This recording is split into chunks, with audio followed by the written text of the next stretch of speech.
వీరందరూ కూడా అధికారంతో ఏం చేశారు అని అంటే ప్రజలకు మంచి చేసిన చరిత్ర లేదు, ప్రజలు గుర్తుపెట్టుకునే విధంగా పరిపాలన చేసిన చరిత్ర లేదు. ఆ అధికారంతో కేవలం దోచుకోవడం, దోచుకున్నది పంచుకోవడం మాత్రమే జరిగాయి అని చెప్పి ఆలోచన చేయమని కోరుతా ఉన్నాను మీ అందరితో కూడా. మీ బిడ్డ ప్రభుత్వంలో ఈ 55 నెలలకు మీ బిడ్డ ఎలా చేయగలిగాడు, ఎందుకు ఆ 5 సంవత్సరాలలో గత ప్రభుత్వంలో ఎందుకు చెయ్యలేకపోయారు వాళ్ళు అని ఆలోచన చేయమని మిమ్మల్ని అందరినీ కూడా కోరుతా ఉన్నా. ఈరోజు వాళ్ళు చేసిన పరిపాలన వల్ల వాళ్ళు ప్రజల మనసుల్లో లేరు, వారికి విలువలు లేవు, వారికి విశ్వసనీయత అంతకన్నా కూడా లేదు. వాళ్ళ దృష్టిలో అధికారం అన్నది కేవలం ప్రజలకు మంచి చేయడం కోసం కాదు, వాళ్ళు బాగుపడడం కోసం మాత్రమే అధికారం.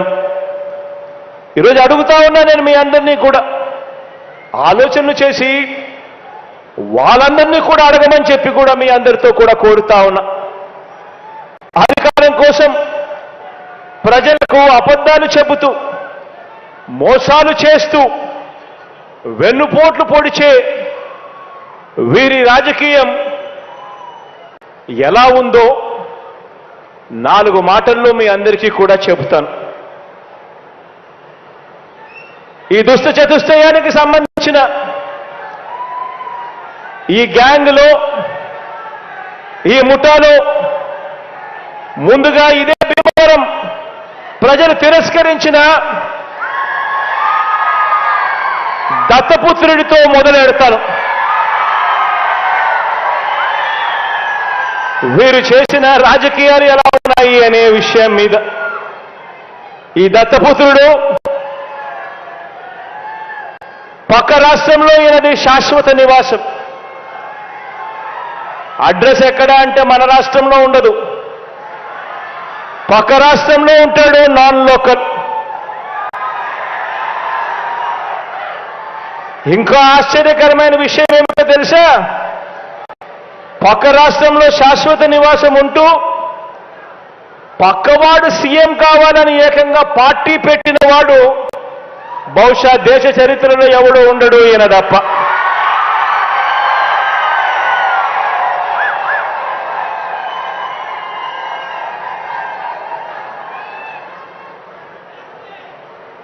ఈ మనిషి బాబు ముఖ్యమంత్రి అయితే చాలు, అవే నాకు 100 కోట్లు అని, బాబు కోసమే తన జీవితం అని, అందుకు అంగీకరించని వారిని తన పార్టీలో కూడా ఉండకూడదు అని, ఈ విషయంలో వేరే అభిప్రాయం కూడా ఉండదు అని, తన పార్టీ నుంచి వాళ్ళు వెళ్ళిపోవచ్చు కావాలంటే అని చెప్పి కూడా తన సభల్లో ఉపన్యాసాలు ఇచ్చేవాడిని బహుశా ఎవరిని మనం చూసుంటాం, ఒక్క ఈయన తప్ప. ఈ దత్తపుత్రుడికి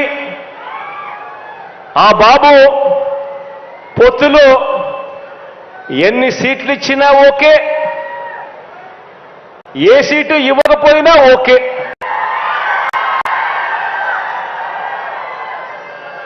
చిత్తం ప్రభు అనే త్యాగాల త్యాగరాజుని మాత్రం ఇప్పుడే ఈ దత్తపుత్రుల్లో మాత్రమే చూస్తాం. ఎవరైనా ప్రజల కోసం త్యాగాలు చేసేవాడిని చూశాం కానీ ఏకంగా ప్యాకేజీల కోసం త్యాగం చేసేవాడిని మాత్రం బహుశా ఎప్పుడు చూసిండం.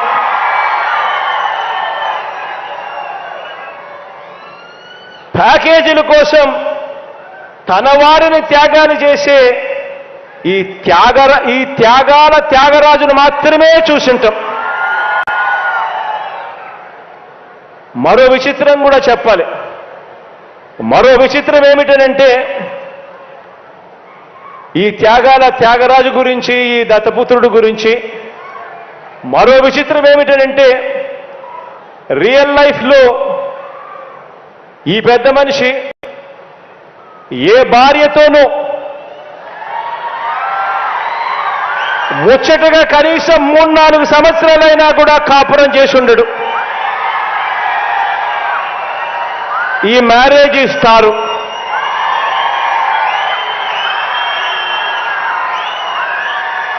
ఆడవాళ్ళను కేవలం ఆట వస్తువులుగా మాత్రమే చూస్తూ పెళ్లి అనే ఒక పవిత్ర వ్యవస్థను, పెళ్లి అనే ఒక పవిత్ర సాంప్రదాయాన్ని మంటగలుపుతూ 4 ఏళ్లకోసారి పెళ్లి చేసుకోవడం, మళ్ళీ విడాకులు ఇచ్చేసేయడం, మళ్ళీ పెళ్లి చేసుకోవడం, మళ్ళీ విడాకులు ఇచ్చేసేయడం, ఏకంగా కార్లను మార్చినట్టుగా భార్యలను మారుస్తా ఉన్న ఈ పెద్ద మనిషి 3 సంవత్సరాలకు 4 సంవత్సరాలకు భార్యలను మారుస్తా ఉన్న ఈ పెద్ద మనిషి ఇప్పటికే 3 భార్యలు అయిపోయారు అని అంటే ఆలోచన చేయమని అడుగుతా ఉన్నా. ఈరోజు మనమంతా ఉన్నాం. నాకైతే 2 ఆడపిల్లలు ఉన్నారు. మనమంతా కూడా ఆలోచన చేయాలి. మనకు చెల్లెళ్ళు ఉన్నారు, మన ఇళ్లలో ఆడబిడ్డలు ఉన్నారు. ఇలాంటి వాళ్ళు నాయకులు అవుతే, ఇలాంటి వాళ్ళు ముఖ్యమంత్రులు ఎమ్మెల్యేలు అవుతే, ఇలాంటి వాళ్ళను ఇన్స్పిరేషన్గా తీసుకొని 4 ఏళ్లకొకసారి 3 ఏళ్లకొకసారి ఇదే మాదిరిగా ప్రతి ఒక్కరూ కూడా చేయడం మొదలు పెడితే నిజంగా మన ఆడబిడ్డల పరిస్థితి ఏమిటి, మన చెల్లెళ్ళ పరిస్థితి ఏమిటి, మన ఆడబిడ్డల పరిస్థితి ఏమిటి? ఇలాంటి పరిస్థితిని, ఇలాంటి కార్యక్రమాలు చేసే ఇలాంటి వారిని సమాజంలో, రాజకీయాలలో ఇలాంటి వారికి కనీసం ఓటు వేయడం కూడా ధర్మమేనా అని చెప్పి కూడా ఆలోచన చేయమని కోరుతా ఉన్నా. ఆలోచన చేయమని అడుగుతా ఉన్నా. ఇలాంటి ఆయనేమో ఏ భార్యతోనూ కనీసం 3-4 సంవత్సరాలైనా కూడా కాపురం చేయలేడు. కానీ పొలిటికల్ లైఫ్లో మాత్రం చంద్రబాబు నాయుడుతో మాత్రం తన వివాహ బంధం కనీసం 10-15 సంవత్సరాలైనా ఉండాల్సిందే అని చెప్పి ఏకంగా తన క్యాడర్కు చెప్తా ఉన్నాడు. తన క్యాడర్కి ఇదే మాటలు చెప్తా ఉన్నాడు. చంద్రబాబు నాయుడుతో వివాహ బంధం కనీసం 10-15 సంవత్సరాలైనా ఉండాలి అని చెప్పి. నేను అడుగుతా ఉన్నా, ఆలోచన చేయమని అడుగుతా ఉన్నా మిమ్మల్ని అందరినీ కూడా. నేను అడిగేది ఒకటే, 2 విషయాలు కన్నా కలిస్తే అమృతం తయారవుతుందా అని చెప్పి ఆలోచన చేయమని అడుగుతా ఉన్నా.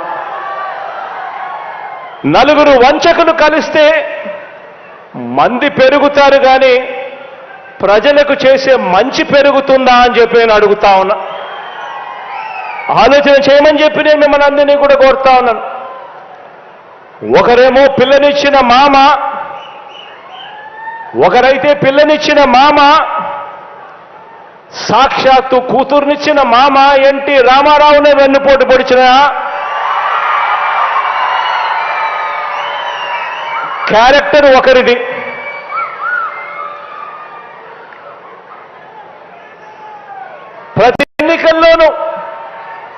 ప్రతి ఎన్నికల్లోనూ ప్రజలకు రంగురంగుల మేనిఫెస్టో చూపిస్తారు. ప్రతి ఎన్నికల్లోనూ ఆ తర్వాత ఎన్నికలు అయిపోయిన తర్వాత ప్రజలను మోసం చేస్తా ఉన్నారు. ఇలాంటి వెన్నుపోట్లు పొడుస్తా ఉన్న ఈ చంద్రబాబు ప్యాకేజీల కోసం తన వారిని తాకట్టు పెడతా ఉన్న ఈ దత్తపుత్రుడు, వీరిద్దరి కుటిల నీతిని ఏ ఒక్క పేద కుటుంబమైనా, ఏ ఒక్క పేద కులమైనా వారి వల్ల ఎప్పుడైనా ఎదిగిందా అని అడుగుతా ఉన్నా. ఎదగగలుగుతుందా అని చెప్పి కూడా ఆలోచన చేయమని అడుగుతా ఉన్నాను. ఇటువంటి క్యారెక్టర్ లేని విశ్వసనీయత లేని ఇలాంటి వ్యక్తుల పరిపాలనలో ఏదైనా ప్రజలకు మంచి ఎప్పుడైనా జరుగుతుందా అని అడుగుతా ఉన్నాను. ఆలోచన చేయమని అడుగుతా ఉన్నా. Subscribe to Social TV Telugu for more videos. Hit the bell icon for faster updates.